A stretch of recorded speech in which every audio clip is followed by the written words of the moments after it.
Independence Day, the birthday of our nation, and of Judge Damon Keith.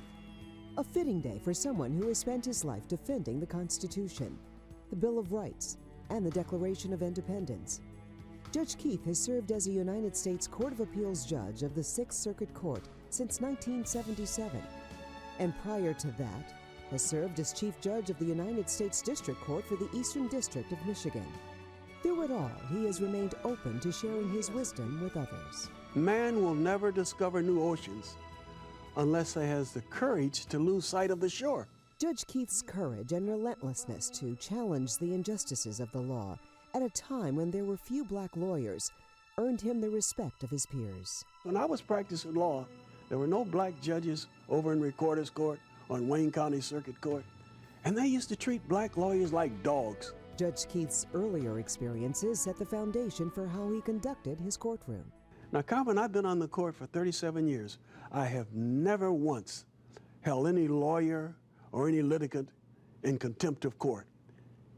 I just have never done that because it's my job to set the tone in the courtroom, to be nice to people, to treat them like I would like to be treated. His message resonates with those he has mentored and continues to mentor, most notably Jennifer Granholm and Lonnie Guinier, teaching them to always strive to uphold the law as our founding fathers intended. I try to teach my law clerks by example that we cannot fight all the battles, all of the injustices that come through our court. So let's sort of select the ones that we will go to the wire on, the ones that will have the most effect in terms of Americans all over the country. Your law clerks look upon you as a father figure.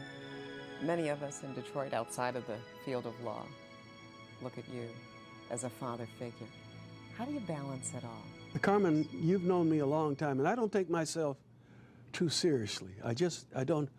I go to church every Sunday. I go to Tabernacle Missionary Baptist, and every morning before I start work in this office, I close that door, and I have the Bible there. I read from it.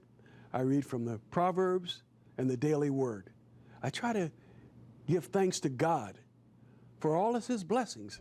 In solitude, Judge Keith draws from his innermost wisdom, gaining strength to fight for justice. He established the cornerstone for history, telling President Richard Nixon he could not wiretap without prior judicial approval. The cases that I guess I'm identified with, like the Keith case where I told President Nixon and John Mitchell that they could not wiretap without prior judicial approval. They call it the Keith case now. It went to the Court of Appeals, and I was affirmed there. And then the Supreme Court unanimously affirmed. And as a result of that case, Nixon had to turn over all of the Watergate tapes. Standing firm and unyielded by attempts of government officials who trample on the civil liberties of the American people, brought yet another landmark decision in 2002. I'm able every now and then to make a decision that affects the whole country, like I did in the Detroit Free Press versus Ashcroft, where the famous words, democracies die behind closed doors, where I told Attorney General Ashcroft and President Bush that they had to open up hearings about the immigrants to the papers and everybody. We have to have open hearings. There are no proceedings that can go on in closed doors. Through his humble demeanor, Judge Keith may make it seem like all his success came easily. His chambers, a regular who's who, pictures of celebrities, entertainers, politicians, sports heroes, you name it. Judge Keith calls them all his friends. He attributes where he is today to his father, driven by the expectations his father had for him that one day his son would make a difference. I had to struggle all of my life.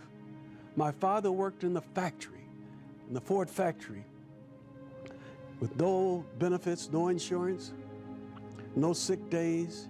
If you didn't punch in, you didn't get paid. And I could see him going to catching the Grand Belt streetcar, going out to the Ford factory in ice and snow to make a livelihood for my family. And I feel as though I could not let him down, and my mother and my family, or my race, or my country, by not doing what I can to make life better for everyone. Judge Keith still lives in the same city that his parents worked so hard in, optimistic about the future of Detroit, the place he calls home. I have lived in the same house where I've lived for over 30-some years. We've got to make the school system such that young mothers and fathers will want their children and family to stay here. That's critical in terms of attracting an integrated society. Tell me about just what life is like in general. For me? For you. Oh, it's just absolutely magnificent. My wife and I have been married for 50 years, and we have 3 daughters who we're very happy about, Cecile, Debbie, and Gilda, and 2 granddaughters, Ania and Kamara. His message is universal: patience, respect, and equal justice under the law. At the end of the day, our Father is happy knowing he made a difference.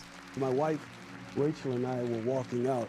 We were on the elevator, and some lady I did not know said to me, "Judge Keith, I've never met you before, but they tell me you are kind, that you're fair, that you're understanding, and that you're compassionate."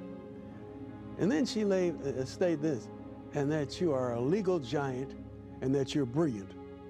I said, "Nah, I don't know about all of that, but I'm happy that you said I have a reputation for being fair and kind and compassionate.